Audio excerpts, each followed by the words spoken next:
This channel does not promote any violent, harmful, or illegal activities. All content provided by this channel is meant for an educational purpose only.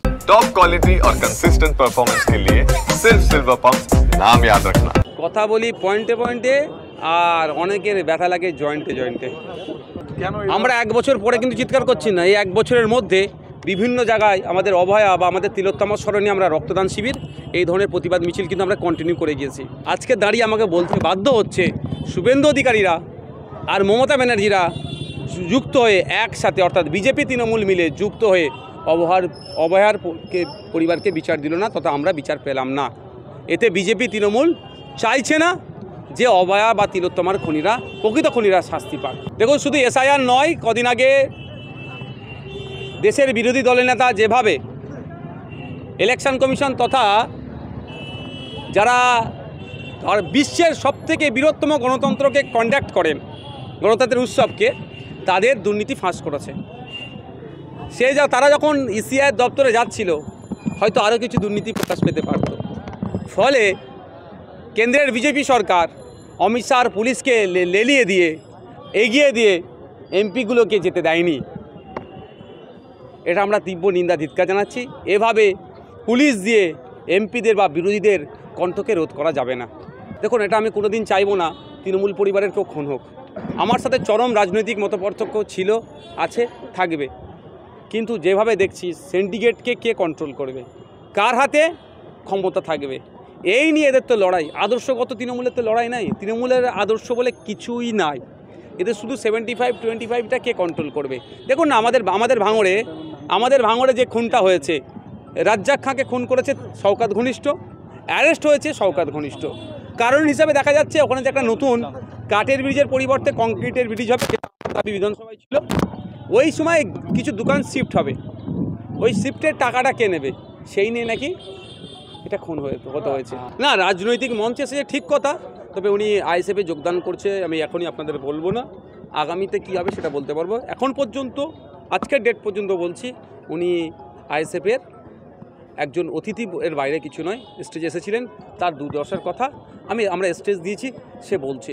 এটা হচ্ছে Indian secular ফ্রন্টের একটা platform, যেখানে দুর্নীতি যারা দুর্দশার অন্যায়ের শিকার হয়েছেন বা যাদের মনের মধ্যে দুঃখ আছে, বৈধ যেটাভাবে বলার জায়গা সেটা আমরা দিই। আজকে আপনি বলুন, সেই দিন যদি বন্দুকটা তাক করে না ধরে রাখতো জয়েন্ট সিপির দিকে, তাহলে হয়তো আমরা মমতা ব্যানার্জিকে এখন আমরা জীবিত নাও পেতে পারতাম।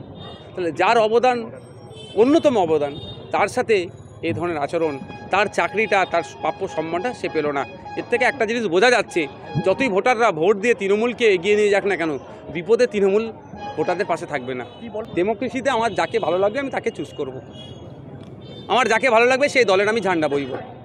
ভারতবর্ষে ডেমোক্রেসি এতটাই স্ট্রং, ভারতবর্ষে প্রায় 23 থেকে 2500 রাজনৈতিক দল আছে পৃথিবীতে। সারা পৃথিবী খুঁজলে এত দল পাওয়া যাবে না। সেই দেশে থেকে এই ধরনের কথা চরম অন্যায় করেছে। উচিত ছিল ওনার পরিষেবা দিয়ে ভালোবেসে বোঝানো, তার পরিবর্তে তিনি ওপেন থ্রেট দিচ্ছেন। এই দাম্ভিকতা ধ্বংসের একটা লক্ষণ। আগামী 2026-এ এই দাম্ভিকতার জবাব আমরা গণতান্ত্রিক প্রক্রিয়াতে দেব। বিজেপি হয়রানি করার চেষ্টা করছে আর তৃণমূল আতঙ্কিত করার চেষ্টা করছে। আমার স্পষ্ট বক্তব্য হচ্ছে, এই ধরনের কাজ ইতিপূর্বে 13 বার সম্ভবত ভারতবর্ষে হয়েছে এসআইআর টাইপের, আগামীতে হবে। সংবিধানের 324 নম্বর ধারা অনুযায়ী কেউ আটকাতে পারবে না। এটা ইলেকশন কমিশনের পাওয়ার। তবে হ্যাঁ, যদি বৈধ ভোটারকে ডিভোটার করার চেষ্টা করে তার বিরুদ্ধে সোচ্চার হব, আইনত লড়াই করব। আর যদি আমার ইলেকশন কমিশন যদি আমাদের সহযোগিতা নেয়, আমাদের এলাকায় যদি কোনো ফেক ভোটার থাকে, অবৈধ ভোটার থাকে, মৃত ভোটার থাকে, বা কোনো জায়গায় শিফট হয়ে গিয়েছে, সেগুলোকে আমরা যদি খুঁজে দেওয়ার জন্য আমাদের সহযোগিতা নেয়, আমরা খুঁজে বার করে দেবো সেগুলো। তৃণমূল কংগ্রেস একটা পার্টি, সরকার একটা আলাদা প্রতিষ্ঠান, এটা ওরা ভুলিয়ে ফেলছে।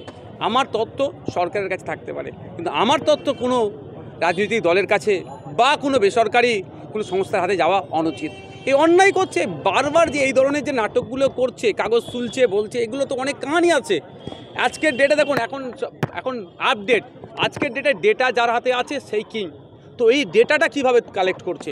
কখনো দুয়ারে সরকার, বারবার দুয়ারে সরকারের নামে নাটক হচ্ছে।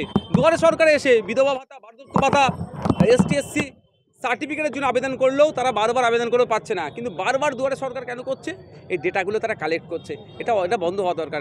এটা নিয়ে বিরোধী দলনেতার মুখে কথা নেই, শুধু পশ্চিমবাংলা নাকি রোহিঙ্গা ঢুকে পড়েছে এই নেই একটা শ্রেণীর মানুষকে উত্তপ্ত করার চেষ্টা। দেখুন একটা কথা বলি, নির্দিষ্ট প্রসিডিওর আছে, প্রসিডিওর মেনটেন করে সবাইকে চলতে হবে, আইনের ঊর্ধ্বে কেউ নয়, কেউ ছাড় পাবে না। আজকে ক্ষমতা আছে, দম্ভিকতা দেখাতে পারে, আইন বহির্ভূত যেই চলবে সে সিএস হতে পারে আর হোম সেক্রেটারি হতে পারে, কেউ ছাড় পাবে না। দেখুন আমি একটা কথা বলি, আমি আগুনের নিয়ে পক্ষপাতী নয়, আমি বারবার আপনি জানেন আমি শান্তিপূর্ণ রাজনৈতিক সহাবস্থানের আমি সৌজন্যতা রাজনীতি বিশ্বাস করি। শওকত মোল্লাই কদিন আগে বলেছিল 6-8টা লাশ পরে পড়বে, তাদেরকে ক্ষমতা দখল করতে হবে। আর আমি পঞ্চায়েত নির্বাচনে মুখ্যমন্ত্রীর কাছে ছুটে গিয়ে বলতে চেয়েছিলাম যে প্রয়োজনে আমি আমাদের প্রার্থী তুলে নেব, ভাঙড়ে শান্তি ফেরাও। আমি শান্তির কথা বলি, আর উনাকে notorious criminal certificate national human rights commission দিয়ে দিয়েছে, আমাকে ওই ধরনের সার্টিফিকেট দেয়নি। 100-এর অধিক জায়গায় আমাদের সংগঠন দারুণভাবে আমরা তৈরি করেছি। আগামী নির্বাচন আসছে, ওই নির্বাচন আসছে, তো স্যাক্রিফাইস তো করতেই হবে বৃহত্তর স্বার্থে, বাংলার স্বার্থে, বিজেপি তৃণমূলকে আটকানোর স্বার্থে। আমরা লেফট ফ্রন্ট, জাতীয় কংগ্রেস, আরও যে রাজনৈতিক দলগুলো আছে সবাইকে একসাথে নিয়ে আমরা লড়াই করতে চাই।